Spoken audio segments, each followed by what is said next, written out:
texted her saying that I turned in all my stuff, but she just left me on red. Bro.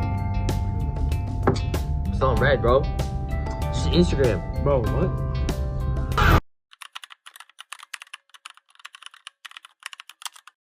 Right now, at this teen school, there's a major breakdown in the academic feedback loop. Students are being told that their grades represent learning, only yet when they submit late assessments to prove that learning, those files sit untouched in digital cues for weeks. The physical reality looks like students staring at their screens during passing time.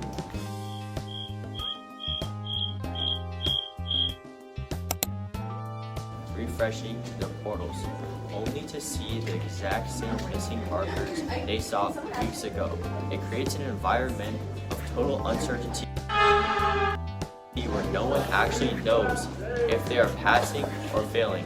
This isn't a minor inconvenience. It is a systematic flaw affecting classrooms across the building, where the lack of immediate data makes it impossible for a student to track their own progress. Like it's low-key kind of frustrating because it's like you put like time and effort to do your work and then like you turn it in, and usually because it's late work they seem to like back off of it a bit, but the long-term cost of this delay is completely collapses student engagement. When feedback is delayed by weeks, One eternity later.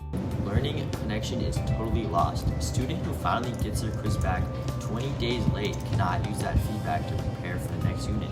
The class has already moved on. Behaviorally, this drives up truancy and tardiness when their students feel like their work is invisible. They stop showing up to class on time because they assume their presence doesn't matter. It forces students into a desperate workarounds like constantly emailing teachers,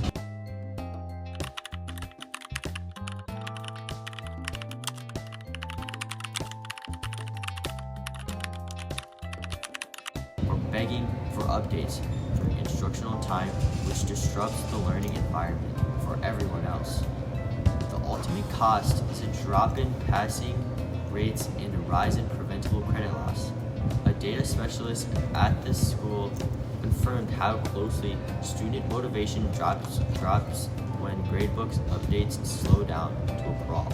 Like, annoying, I would say, and like, especially when like, for me, most of the time, if you get your assignment like turned in like on the deadline, it's like, it's not bad, and like they grade it pretty good, but like it's more like, because I'm like an athlete.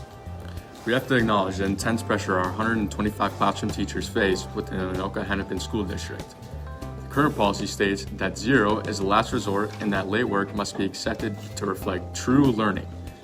While this policy protects students, it provides absolutely zero protection for our teachers' time.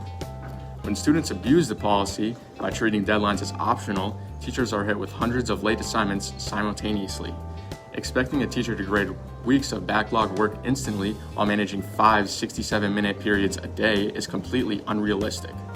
The school hasn't fixed this because there is no contractual buffer or extra prep time provided to handle the extra grading load. To understand just how thin our staff is stretched, we asked a department of chair to break down the hours required to process late submissions fairly. But one day he takes like really long to grade it. And like then like your grade, if you miss one assignment, your grade goes to an F. Then my parents are always gonna have an F, but I already did the assignment.